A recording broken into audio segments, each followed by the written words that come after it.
제가 우리 이 산수교회에 팬이 되어 버렸습니다. 그 이유는 여러분들이 참 신앙 안에서 참 진실하게 살아가는 이와 같은 여러분들의 삶의 그 참 향기가 저에게 뭉실하게 풍겨오기 때문에 그렇습니다. 지난번에 우리 참 고영식 장로님하고 네팔에 가서 참 보장님한테 많은 걸 배웠습니다. 또 그 참 캠코더를 이르잡수셔 가지고선 참 내가 제일 참 관심 있던 것은 도대체 김유숙 집사님께서 어떻게 반응할까? 그것이 저에게 아주 가장 큰 관심사였습니다.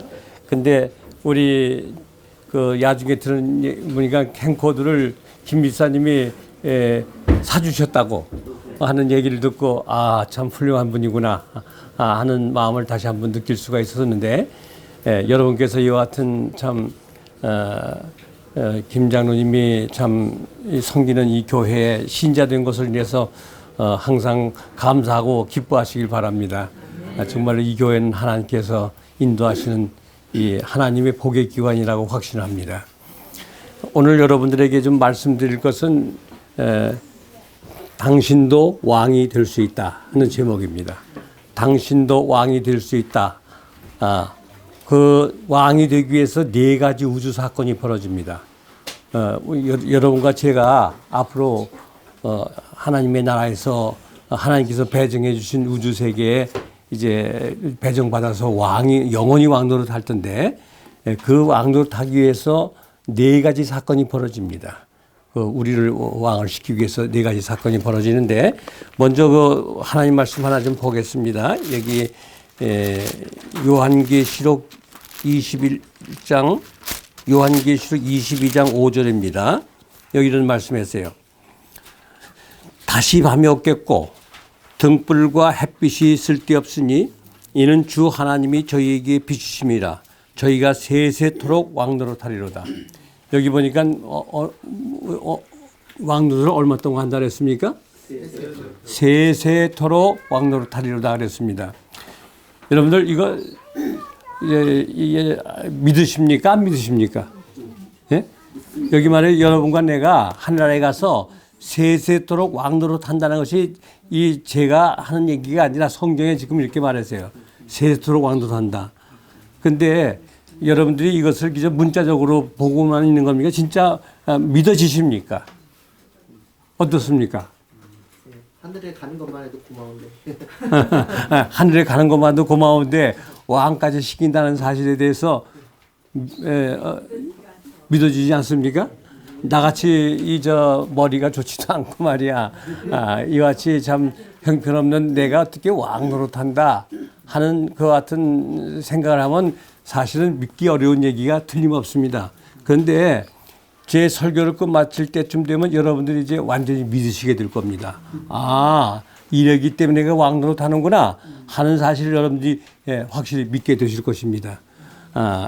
이걸 위해서 일어날 사건을 여기 창세기 1장 14절에 이렇게 말씀합니다. 창세기 1장 14절에 우리 다 같이 성경 말씀 창세기 1장 14절을 보겠습니다. 하나님이 가라사대 하늘의 궁창에 광명이 있어 주야를 나누게 하라. 또 그 광명으로 하여 징조와 사시와 일자와 연한을 이루라. 여기에 4가지 사건이 있습니다. 여러분과 나를 왕노릇시키기 위해서 일어날 4가지 사건을 징조, 2번째 사시, 3번째 일자, 4번째 연한, 요 4가지 사건이 여러분들에게 우주의 왕노릇을 시킬 수 있는 사건이 된다 하는 것을 이제 여기에 말씀하고 있습니다. 그래서 여러분께서 이 말의 의미를 요 4가지가 성경 창세기부터 요한계시록의 요약입니다. 이 말 속에 이 성경 전체가 들어있다 이 말씀입니다. 그래서 여러분들이 오늘 제 설교를 들으면서 창세부터 요한계시를 다 배우시는 시간이 되겠습니다. 그래서 그 사건이 어떻게 이루어지는지에 대해서 좀 여러분들에게 하나하나 말씀을 드리겠습니다. 먼저 징조라고 그랬습니다. 징조가 뭐냐 하는 데 대해서 우리가 좀 성경 말씀을 좀 찾아보겠습니다. 이사야 7장 14절. 이사야 7장 14절에 있는 말씀을 읽겠습니다. 자, 그러므로 주께서 친히 징조로 너에게 주실 것이라. 여기 뭐로 주실 것이라? 징조. 아까 말하기를 창세기 1장 14절에 징조가 나왔죠. 그 징조를 친히 징조로 주실 것이라. 말씀하여 보라 처녀가 잉태하여 아들을 낳을 것이요 그 이름을 임마누엘이라 하리라. 여기 말하기를 징조가 뭐라 그랬어요? 처녀가 잉태하여 아들을 낳을 것인데 그 이름을 뭐라 하리라? 임마누엘 하리라. 이 사건이 우주적인 사건입니까? 지구만을 위한 사건입니까? 여기 처녀가 잉태하여 아들을 낳는 것이 우주적인 사건입니까? 지구만을 위한 사건입니까? 예? 이것은요 우주적으로 일어날 사건 중에 가장 아주 엄청난 사건입니다. 지금 이 얘기가 보통 사건이 아니라 이 말씀입니다. 근데 이 말씀이 어디서 이루어졌는가 같으면 마태복음 1장 18절로 23절에 그 말씀이 이루어집니다. 그 마리아가 이제 그 천사가 방문해서 말을 하기를 뭐라고 말하는 것 같으면은 내게 나는 사람은 성령으로 잉태된 것이라. 요셉이 가만히 끊고자 하니까는 하나님께서 요셉에 나타나서 말하기를 네 아내의 마리아에게 있는 아이는 세상 사람 방법으로 태어난 게 아니고 다시 말하면 성령으로 잉태되었는데 그 이름을 남은 예수라 하라. 그러면서 거기 좀 전에 읽었던 이사야 7장 14절을 읽으면서 바로 그 이름을 임마누엘이 하리라. 23절에 거기 끝나고 있습니다. 그러면요, 여러분들 하나님께서 창세기 1장 14절은요, 인간을 창조하기 전 이틀 전의 사건입니다. 이틀 전에. 그러면 이 인간을 범죄할 것을 알고 창조를 하셨습니까? 모르고 창조하셨습니까? 여기 보니까는 우리가 범죄함으로 말미암아 예수 그리스도가 이 땅에 오시지 않으면 안 될 그 같은 상황을 창세기 1장 14절 이틀 전에 징조라고 말해요. 그 징조가 여기 말하기를 처녀가 잉태하여 아들을 낳는 예수 그리스도의 성육신을 얘기하고 있습니다. 그러니까 우리가 여기 있는 말씀을 보니까는 하나님께서 인간을 지구가 창조할 때 범죄할 것을 알고 창조했구나 하는 것을 우리가 당장 알게 되는 것입니다. 근데 그것을 가지고 우리는 인카네이션, 성육신이라 합니다. 예수 그리스도가 이 땅에 태어나시는 것을 가지고 성육신이라 하는데 예수님의 성육신에 대한 오묘를 우리가 좀 알아야지만 이 가치를 아는 겁니다. 그걸 위해서 제가 여러분들에게 좀 하나님 말씀 또 하나 찾겠는데 여기에 에베소인 1장 4절 5절에 있는 말씀을 좀 우리가 보겠습니다. 에베소 1장 4절 5절에 있는 말씀입니다. 곧 창세전에 그리스도 안에서 우리를 택하사 우리로 사랑 안에서 그 안에 거룩하고 흠이 없게 하시려고 그 기쁘신 뜻대로 우리를 예정하사 예수 그리스도로 말미암아 자기의 아들들이 되게 하셨으니. 자, 이거 보세요. 하나님께서 여러분과 나를 지금 이 세상에 태어난 이때 택한 것이 아니라 여러분과 나를 창세전에 뭐 했다 그랬어요? 택했다 그랬어요. 이게 이해가 갑니까? 지금 내가 태어났는데 아니 창세전에 여러분과 나를 이미 택했다. 그리고 하나님의 아들들이 되게 하셨다. 이렇게 말씀했어요. 자, 이게 무슨 얘기입니까? 여러분들 이거 보세요. 대단히 중요한 얘기를 하고 있습니다. 여러분 우리가 있는 기계 같은 거, 핸드폰 같은 거 이런 거 땅에서 뚝 하늘에서 내려왔습니까? 땅에서 솟았습니까? 만든 사람이 있습니까? 만든 사람이 있습니까? 그런데 그 만든 사람의 아이디어와 그 모든 기술이 여기 들어 있습니까? 들어 있어요? 그것이 없으면 이게 나오질 않아요. 근데 여러분과 나, 이 우주, 이 세상, 이 모든 것이 만든 분이 있습니까? 그분이 먼저 설계를 하셨습니까? 그걸 말하는 거예요. 창세전에 여러분과 나를 이 세상에 오기 전에 몇 수천 년 역사, 이 모든 역사 속에 여러분과 나를 하나님께서 설계하셔서 그 설계대로 여러분과 내가 세상에 존재하는 것입니다. 그래서 하나님께서 여러분과 나를 언제 전에 택하셨다? 창세전에 택하셨다. 그런데 예수 그리스도가 우리 죄를 용서하신다. 예수 그리스도가 나를 구원하신다. 나의 대표자다. 하는 그런 얘기는 다 무슨 용어냐면 법적인 용어입니다. 법적인 용어. 여러분들 법 앞에는 상대편이 원고가 있으면 반드시 뭐가 있어요? 피고가 있습니다. 근데 여러분과 나에게 그런 관계가 어떻게 성립되느냐 하는 것을 우리가 아는 것이 성육신입니다. 근데 그 성육신이 이렇게 만들어집니다. 제가 지난번에 와서 설교할 때 난자와 정자가 몇 대 1의 경쟁을 제치고서 이제 만났다 하는 얘기를 한번 한 것 같은데 혹시 기억하시는 분 있습니까?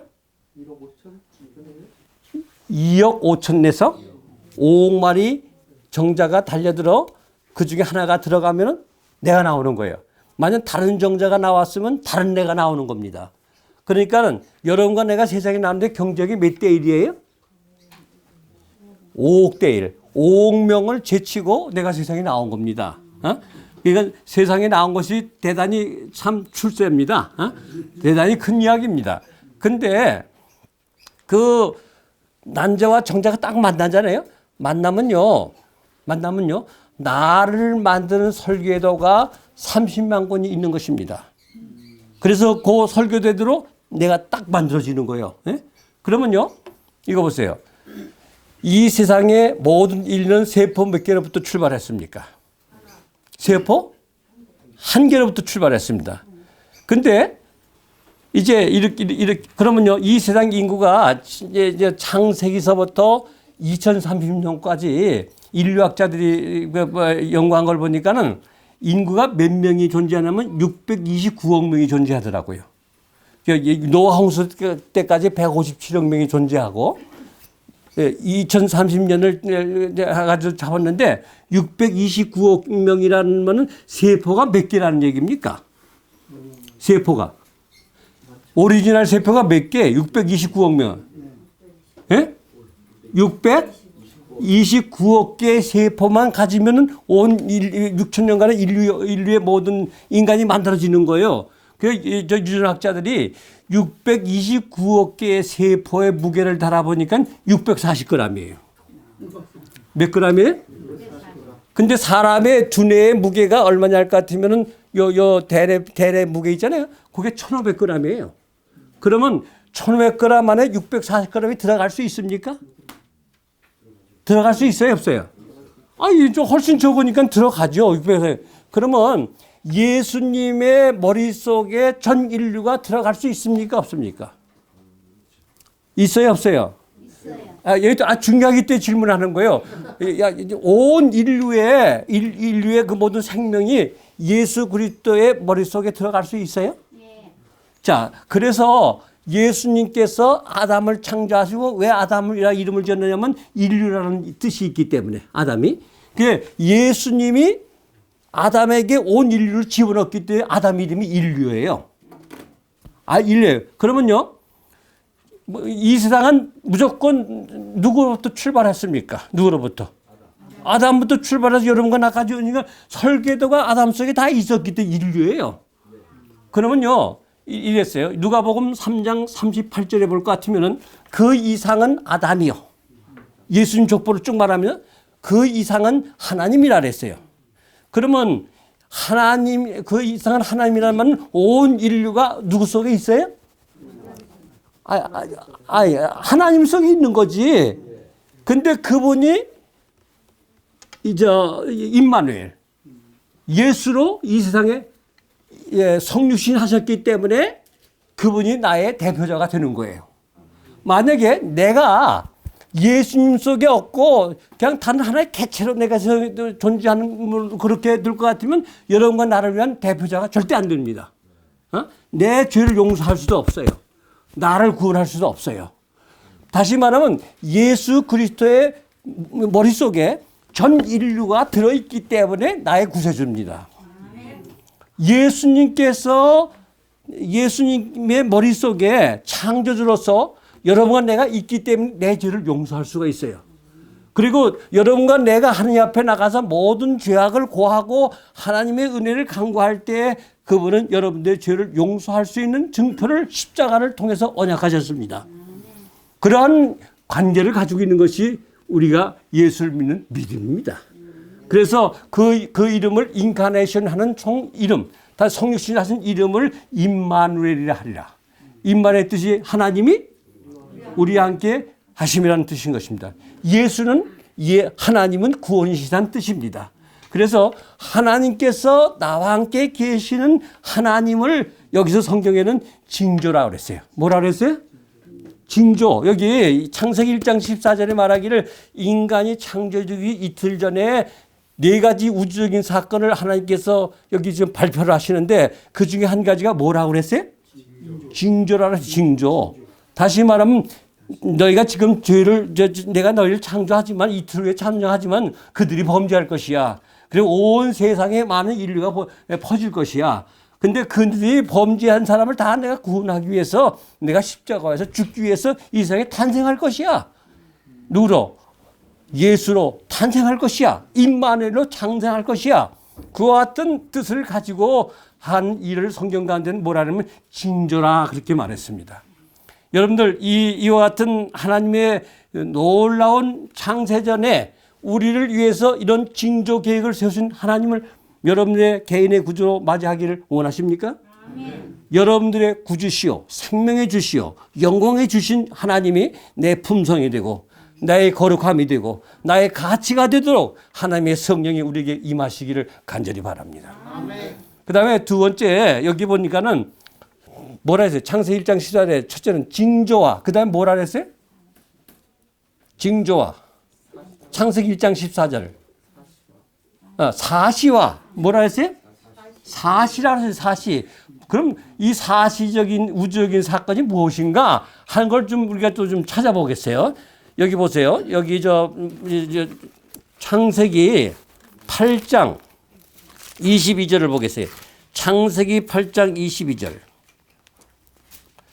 땅이 있을 동안에는 시음과 거둠과 추위와 더위와 여름과 겨울과 낮과 밤이 쉬지 아니하리라.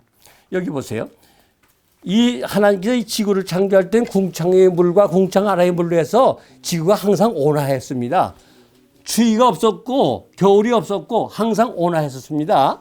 근데 여기에 말하기를 추위가 있고 더위가 있고 이런 걸 보니까는 뭐가 변화가 있었는데 뭐를 통해 변화가 왔습니까? 네, 노아 홍수를 통해서 이 세상에 변화가 왔어요. 궁창 위의 물이 지상으로 다 떨어지고 말았습니다. 그래서 지각 변동이 15도 변동이 생겼던 것입니다. 그래서 여기에 큰 변화가 왔던 그 사실을 여기에 말을 하면서 이 노아 홍수 사건을 통해서 하나님께서 이런 예언을 하십니다. 마태복음 24장 37절 38절에 이와 같은 예언을 하시는 것을 우리가 발견하게 되는 것입니다. 마태복음 24장 37절 38절에 이렇게 말합니다. 노아의 때와 같이 인자의 임함도 그러하리라. 홍수전에 노아가 방주에 들어가던 날까지 사람들이 먹고 마시고 장가들고 시집가면서 홍수가 나서 저희를 다 멸하기까지 깨닫지 못하였으니 인자의 임함도 이와 같으리라. 자, 우주적인 사건 중에 한 가지는 아까 말하길 하나님이 인간이 되신 사건이 아주 우주적인 사건이라는데 여기 우주적인 사건 두 번째가 뭐냐면은 이 세상이 죄로 말미암아 예수가 오실 정도로 고하해서 많은 사람이 번성하고 이렇게 하는데 여기 말하기를 노아 홍수 사건처럼 이 마지막 시대도 세상이 그렇게 정리가 될 것이다. 멸망을 당할 것이다. 구원받은 사람 구원받고 멸망받은 사람 받을 사건에 대해서 지금 여기에 노아 홍수 사건과 견주해서 말하고 있습니다. 이게 또 우주적인 사건입니까? 아닙니까? 아니, 사건이 아니에요. 예수 그리스도가 이 세상을 창조하신 것을 다시 심판하시고 정리하시고 다시 하나님의 나라를 만드는 그것이 우주적인 사건입니까? 아닙니까? 예, 그건 분명히 우주적인 사건이에요. 그거는 그냥 하나의 사건이 아니에요. 이건 엄청난 사건이에요, 이것이. 그래서 이와 같은 우주적인 사건의 그와 같은 이유와 결론이 이제 여러분들 계속 배우다 볼 것 같으면, 아, 이 우주적인 사건의 주인공을 나를 삼고자 하시기 때문에 왕을 삼는구나 하는 사실을 여러분들이 이제 좀 더 알게 될 거예요. 자, 이거 보세요. 노아의 때와 같이 인자의 임원도 그러하리라. 그러면 우리가 준비하라는 말입니까? 그저 어벙벙이 살라는 얘기입니까? 준비하라는 얘기입니다. 예?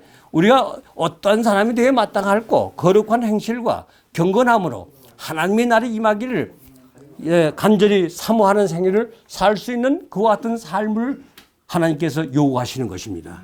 그래서 우리가 이 사시사건은 그냥 봄과 여름, 가을, 겨울 그런 거를 말하는 사시가 아니고 이 사시의 결론은 뭐냐? 노아의 때 범죄함으로 멸망을 당한 것처럼 이 세상이 범죄의 죄를 하나님께서 영원히 정리하시고 하나님의 나라를 세우시기 위하여 하나님께서 이 땅에 재림한 사건을 지금 말하고 있는 것입니다. 여러분들 이 사시 사건 속에 우리가 정말 예수 그리스도의 재림을 통해서 이 세상이 정리되고 죄악이 끝나고 정말로 하나님의 의가 드러나는 그 영광스러운 재림의 날 아침에 여러분과 내가 하나님 앞에 구원받을 수 있는 의의 백성들이 되기를 저는 간절히 바랍니다. 그래서 그다음 세 번째 사건을 좀 보겠습니다. 자, 아까 창세기 1장 14절에 말하기를 징조는 뭐라 그랬어요? 징조는 뭐예요? 임마누엘, 예수 하나님이 인간이 된다는 얘기예요. 우주적인 사건입니까? 그건 영원한 사건에 걸쳐서 그건 우주적인 사건이에요. 두 번째는 뭐가 우주적인 사건이라고요? 사시인데 사시가 뭐예요? 예수 그리스도의 재림. 다시 말하면 노아가 멸망당하죠. 이 세상도 마지막에 예수 재림을 통해서 이 세상이 뭐가 된다? 끝장난다. 구원받은 사람은 구원받고 멸망받을 수밖에 없는 그와 같은 사건을 다시 말하면 예수 그리스도의 재림은 하나의 우주적인 사건입니까? 사건입니다. 이것이야말로 참으로 여러분과 나의 희망입니다. 내가 지금은 죄인이지만 하나님의 십자가로 말미암아 언약된 이 거룩한 복음 때문에 여러분과 내가 예수 재림 때 변화되어 주님을 영접할 수 있는 거룩한 하나님의 백성이 된다는 사실입니다. 자, 그럼 세 번째 사건을 좀 보십시다. 여기 창세기 1장 14절에 세 번째가 뭐라고 그랬어요? 여기 보니까? 일자. 뭐라고요? 일자. 자, 일자가 뭐냐? 출애굽기 12장 6절을 보겠어요. 출애굽기 12장 6절. 출애굽기 12장 6절에 있는 말씀입니다. 출애굽기 12장 6절에 있는 말씀입니다. 자, 어느 분이 한번 읽어보십시오. 이달 19날까지 간직하였다가 해질 때 이스라엘 하중에 그 양을 잡고. 네, 여기 보니까 1월 14일이라고 하는 그와 같은 날짜가 나옵니까? 네. 나와요? 네. 근데 1월 14일까지 간직하였다가 해질 때 그 이스라엘 회중이 그 양을 잡고 그랬어요. 이 사건은 이스라엘 백성이 애굽에서 나올 때 1월 14일 날 이 모든 열지 양으로 말미암아 애굽 땅이 다 멸망을 당할 때 그 이스라엘 백성은 멸망을 당하지 않고 뭐냐면 설주와 인방의 어린 양의 피를 발라서 죽임을 당하지 아니하는 유월절 사건을 여기 말하고 있는 것입니다. 그 유월절 사건이 즉 뭐를 잡으라는 겁니까? 양을 잡으라. 그 유월절이라는 양이 누구냐? 성경은 다 성경으로 풀어야 되니까 성경절을 좀 찾아보겠습니다. 고린도전서 5장 7절에 있는 말씀입니다. 고린도전서 5장 7절에 있는 말씀입니다. 자, 너희는 누룩 없는 자인데 새 덩어리가 되기 위하여 묵은 누룩을 내어버리라. 우리의 유월절 양 곧 그리스도께서 희생이 되셨느니라. 여기 보니까 유월절 양은 누구라 그랬어요?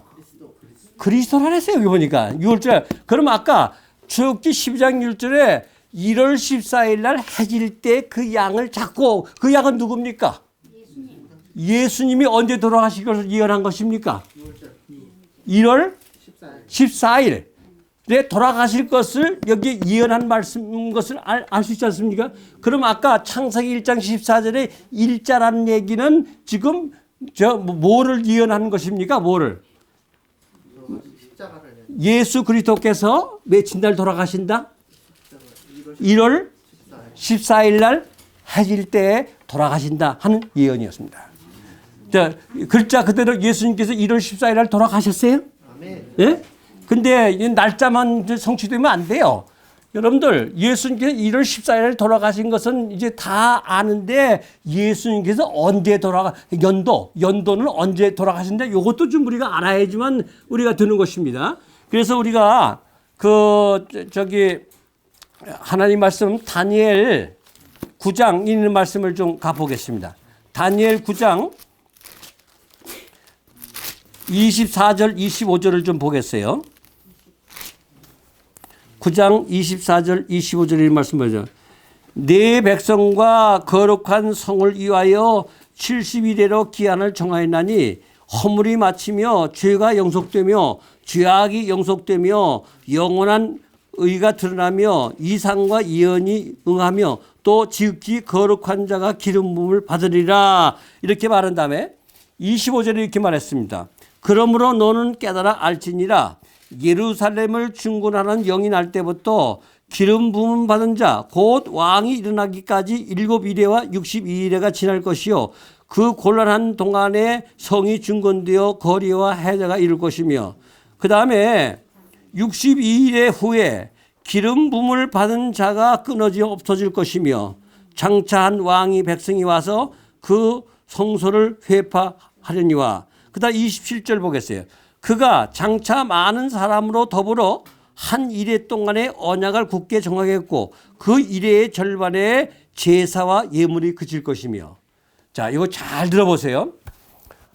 여러분들 지금 성경 가운데 날짜에 대한 예언을 이렇게 해석하는 성경이 있어요. 그게 뭐냐면 에스겔 4장 6절에 있는 말씀입니다. 에스겔에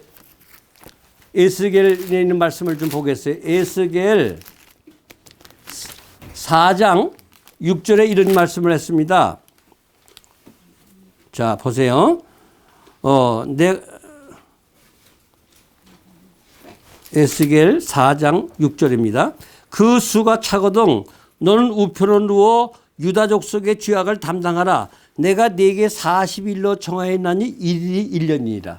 성경을 날짜 계산할 때 일일이 몇 년으로 해라고? 1년. 근데 여기 다니엘 9장 24절에 말하기를 이스라엘 백성을 위해서 70일이라는 말은 7 곱하기 7이 490일 아닙니까?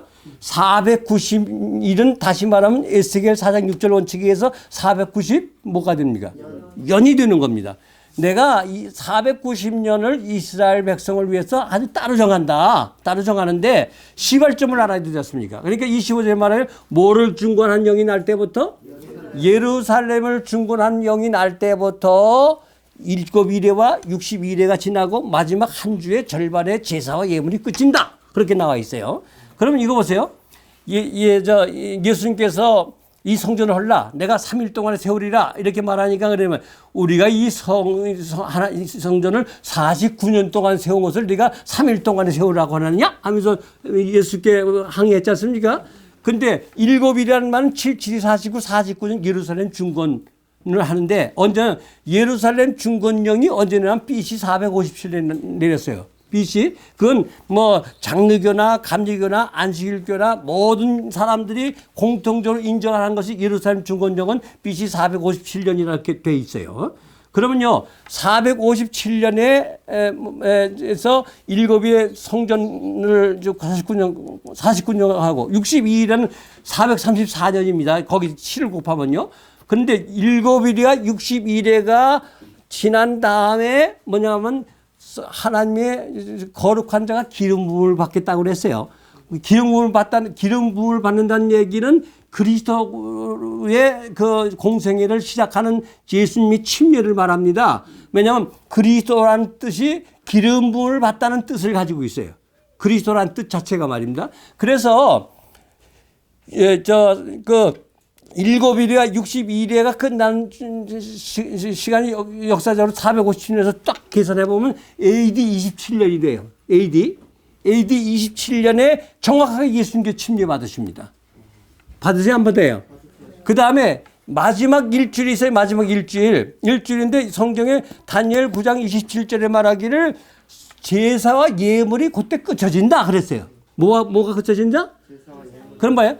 7일의 절반은 3일 반 아니냐? 3일 반은 3년 반이지 않습니까? AD 27년 중에 3년 반이 지나면 AD 31년이 돼. 31년에 예수 그리스도가 십자가에 돌아갈 것이요 한 걸 제사와 예물이 끝쳐진다고 말했습니다.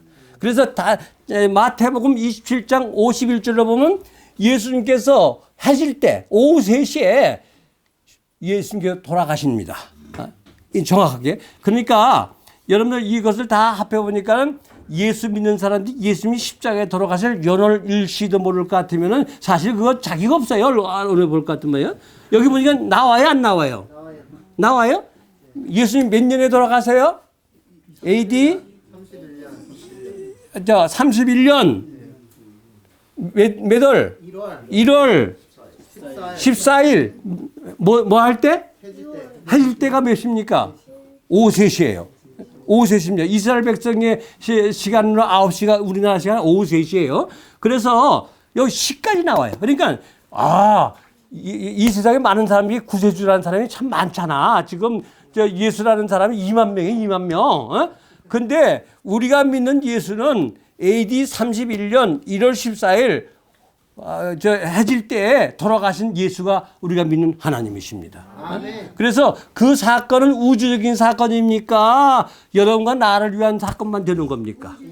그 사건은 아주 우주적인 사건이 우주적인 사건.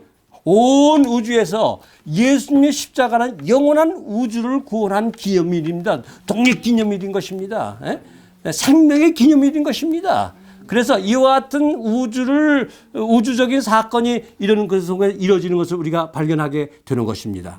자, 그러면 그 다음에 네 번째 사건이 있어요. 거기 뭐라고 나와요? 창세기 1장 14절에 네 번째 사건이 뭡니까? 예. 연한. 해가 나와요. 이 해가 뭐냐? 이걸 또 좀 알아야 돼. 이 해가 뭐냐? 자, 이거 보세요. 여러분들 다니엘 8장 44절을 다니엘 8장 44절을 보겠습니다. 다니엘 8장 44절. 14절. 죄송합니다. 14절에 그가 내게 이르시되 2300주야까지니 그때의 성소가 정결함을 입으리라. 여기 말하길 몇 때까지니? 2300주야까지니 그때의 성소가 정결함을 입으리라 말씀했어요. 2300주야는 아까 에스겔 4장 6절의 원칙대로 몇 년입니까? 2300년. 근데 언제부터 계산하라고요?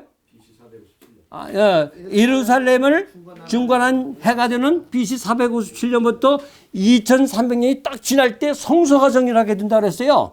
그 말은 뭐냐면 옛날 이스라엘 백성들이 대속죄일이 될 것 같으면 성소가 정결하는 일이 있었죠.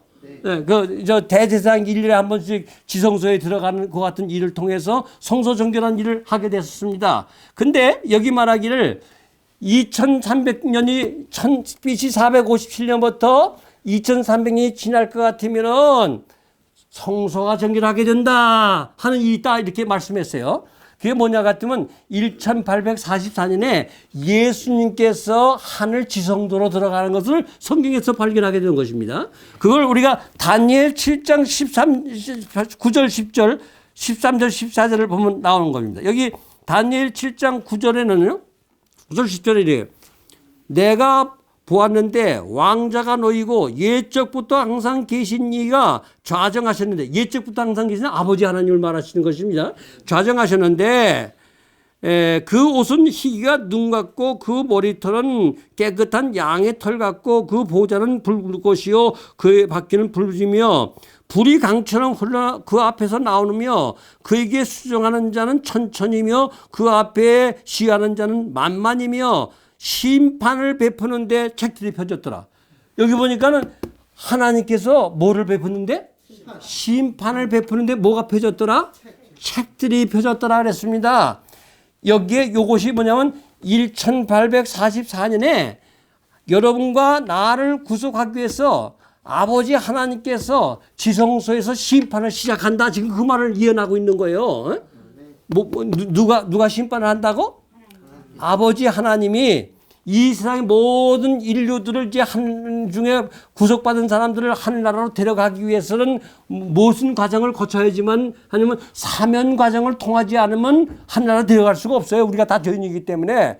예, 그래서 여기 보면 심판을 베푸는데 뭐가 펴졌더라? 책들이 펴졌다. 이 책들을 보면 우리가 여기 빌립보 4장 3절에 볼 같은 그 일이 생명책 얘기가 나옵니다. 말라기 3장 16절에 볼 같은 기념책 얘기가 나와요. 그래서 우리가 이 성경 가운데는 죄책 있고 생명책 있고 기념책 있고 있는데 그 책들이 펴졌더라. 지금 이렇게 말하고 있는 것입니다.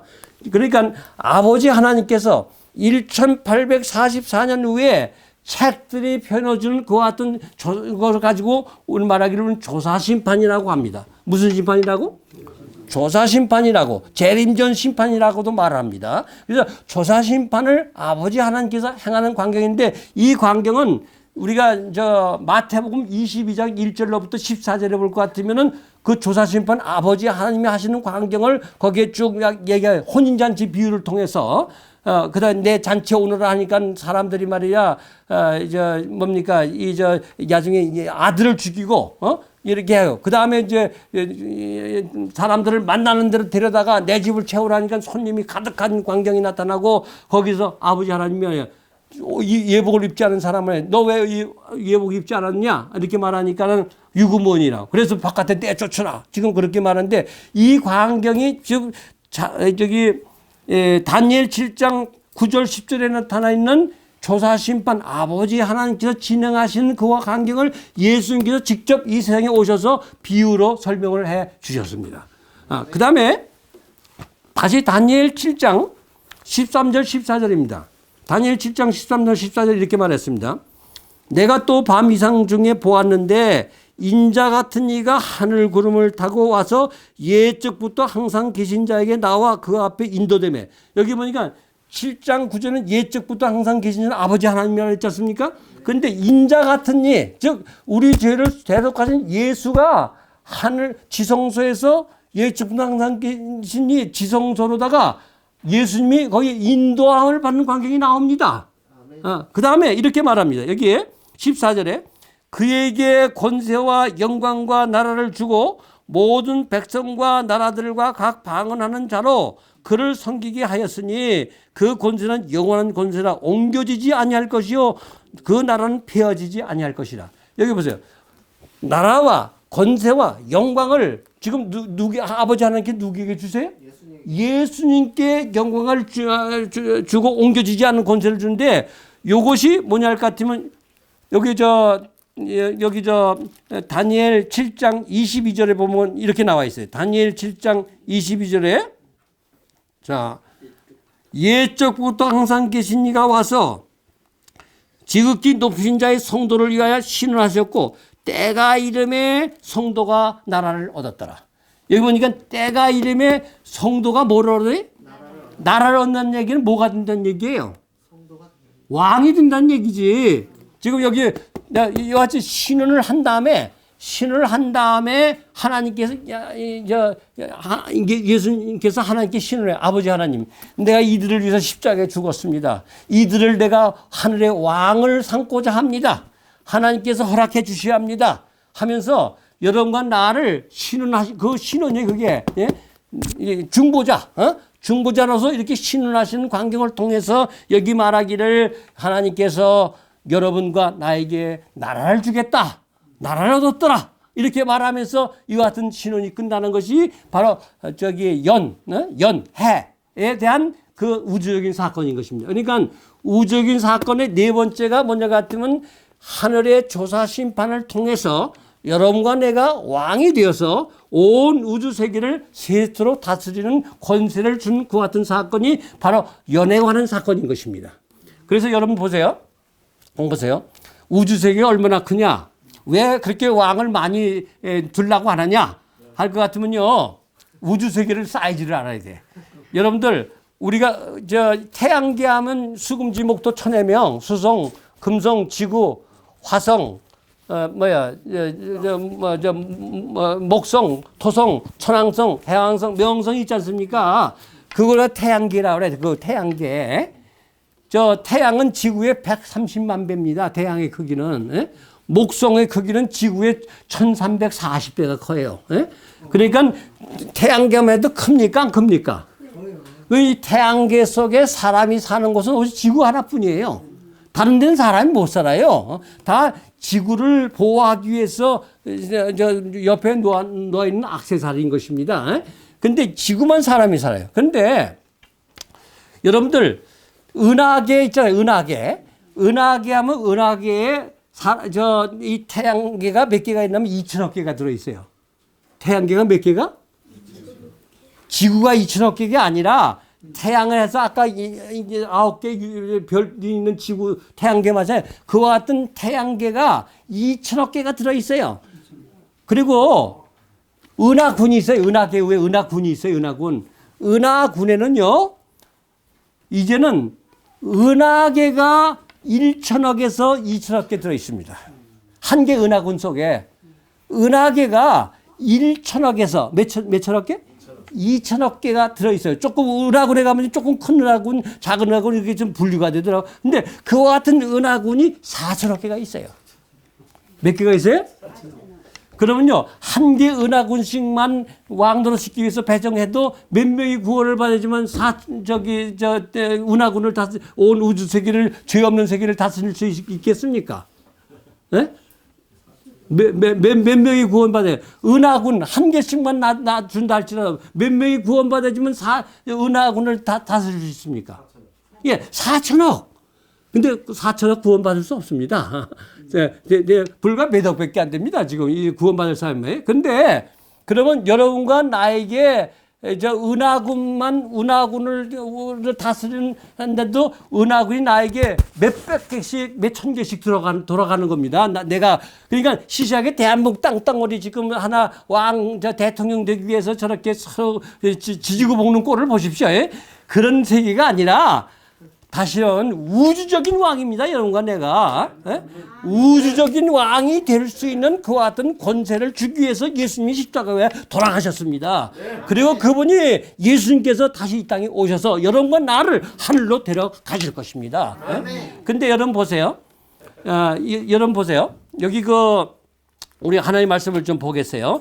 계시록 21장 24절에 있는 말씀을 좀 보게. 요한계시록 21장 24절. 21장 24절에 있는 말씀입니다. 만국이 빛 가운데로 다니고 땅의 왕들이 자기 영광을 가지고 그리로 들어오리라. 여기 보니까 왕 한 명이 아니라 뭐라 그랬어요? 이 지상에서 구원받은 모든 성도들을 여기 말하기를 땅의 왕들이라 그랬어요.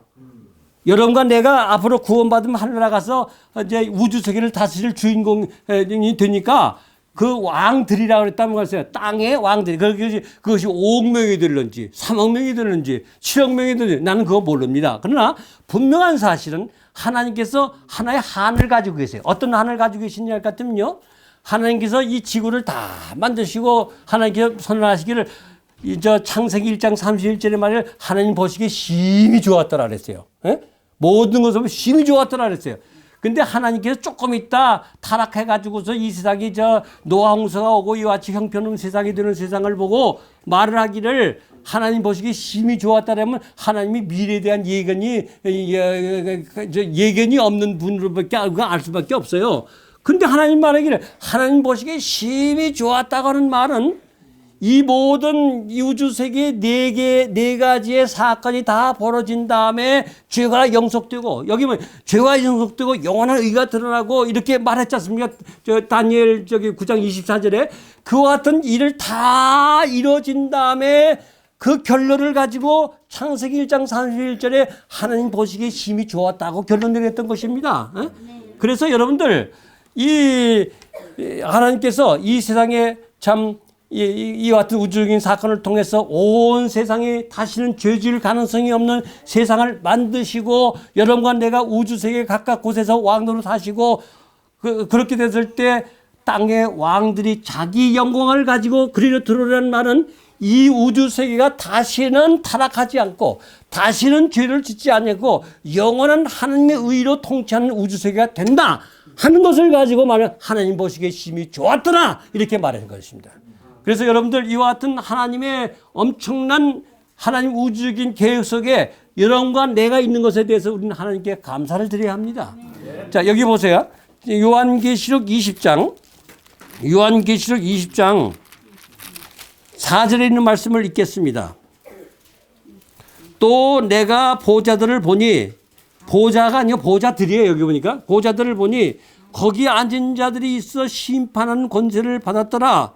또 내가 보니 예수의 증거와 하나님의 말씀을 인하여 목배임을 받은 자와들의 영혼과 또 짐승과 그 우상에게 경배하지도 아니하고 그 이마에 손에 표를 받지도 아니한 자들이 살아서 그리스도로 더불어 1000년 동안 왕노릇한다. 아까 계시록 22장 5절은 그들이 세세토록 왕노릇한다고 그랬는데 여기 보면 1000년 동안 왕노릇하는 사건이 나와요. 여기 보니까. 그러면 예수님 재림하신 다음에 하늘에 올라가서 마귀를 1000년 동안 무주병에 가두고 그 다음에 뭡니까 그 1000년을 말하는 것입니다. 그 1000년 동안 성도들이 뭐 한다? 뭐 한다? 이게 뭐냐면은 왕권 훈련 기간입니다. 뭐예요? 우리가 세세토록 왕노릇 하기 위해서 1000년 동안 누구한테 왕권 교육을 받냐면 하나님께 왕권 교육을 받는 기간을 말하는 것입니다. 그래서 그때 당시에 이제 여러분 보세요. 예수님이 재림하시자마자 제일 먼저 하실 일이 뭐냐면 여러분과 나에게서 정크 주전자를 먼저 하나님께서 하나님의 생명으로 변화시키는 것입니다. 그 하나님의 생명, 하나님의 생명으로 우리를 변화시키는 겁니다.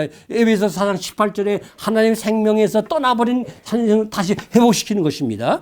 그러면 우리 몸속에 지금 말하기를 뇌세포 있잖아요. 뇌세포 속에 10%만 우리가 기능을 하고 유전자가 90%는 못 써먹는 정크 유전자가 되어 있는 것을 유전학자들이 발표를 여러 차례 하고 있습니다.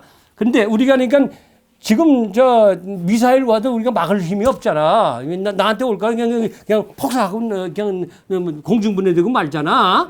근데 여기에 지금 하나님께서 주신 정크 유전자를 하나님의 생명으로 변경될 때는 미사일이 몇 수천 발이 와서 날아내도 여기서 파장이 나가서 다 사드처럼 말입니다. 그냥 100% 막아주는 그 같은 기능을 하게 되는 것입니다.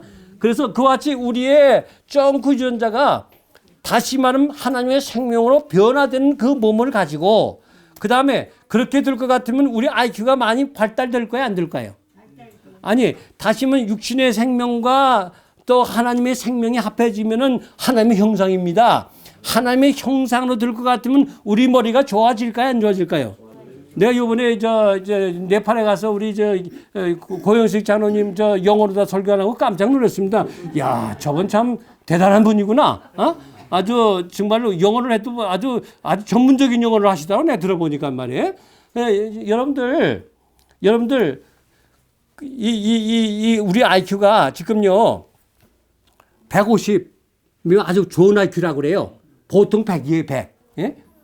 근데 하늘나라 가서는 정크 유전자가 하나님의 생명을 변경하면 IQ가 몇이 될 것 같습니까? IQ가 얼마가 될 것 같습니까? 네? 예?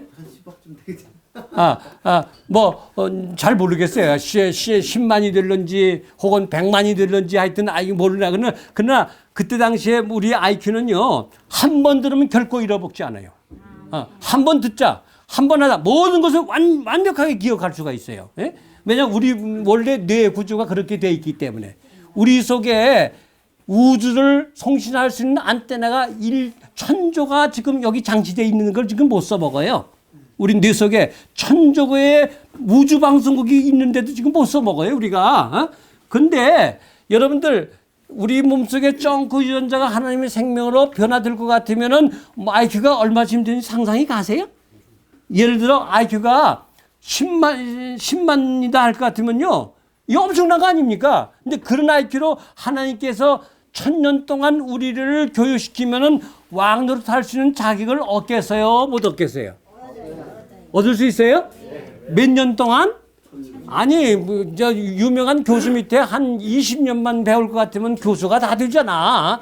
근데 1000년 동안 그 좋은 IQ 가지고 말이야. 하나님이 내가 요건 요렇게 만들었어. 내가 이렇게 이 원리를 가지고 만들었어. 하면 여러분들 속에 싹싹 들어와요, 이게. 다 해가지고 온 우주를 완전히 통치할 수 있는 그와 같은 왕이 되시는 것입니다.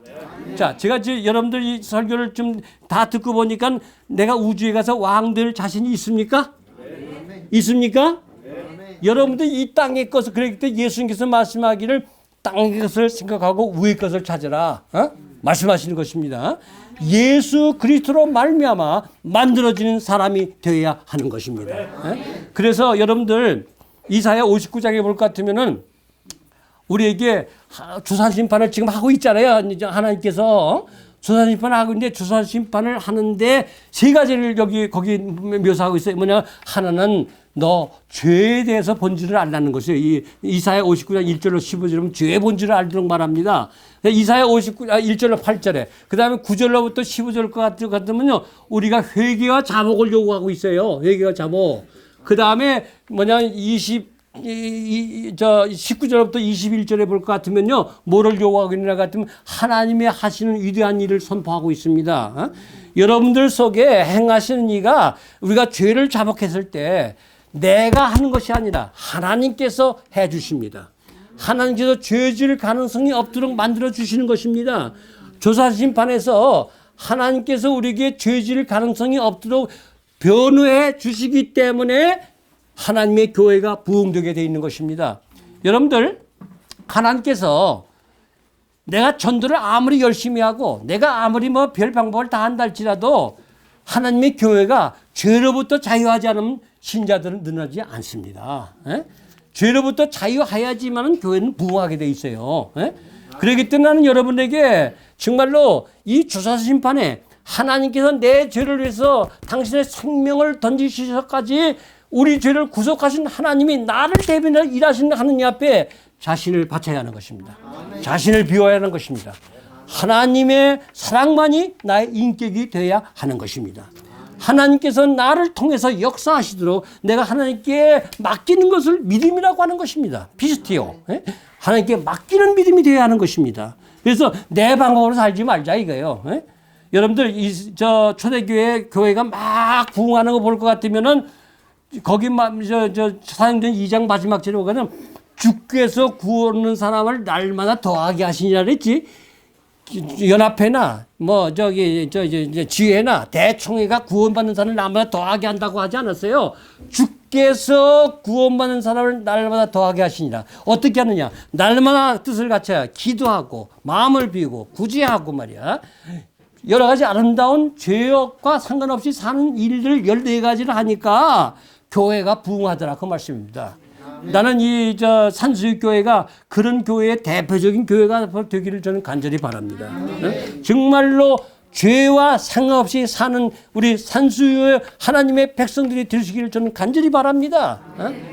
정말로 우리는 하나님께서 나를 통해서 하시기를 한 위대한 일을 이룩하기 위해서 우리가 대통령 대원부하고 국회의장 대원부하고 유엔 사무총장들 뭐합니까?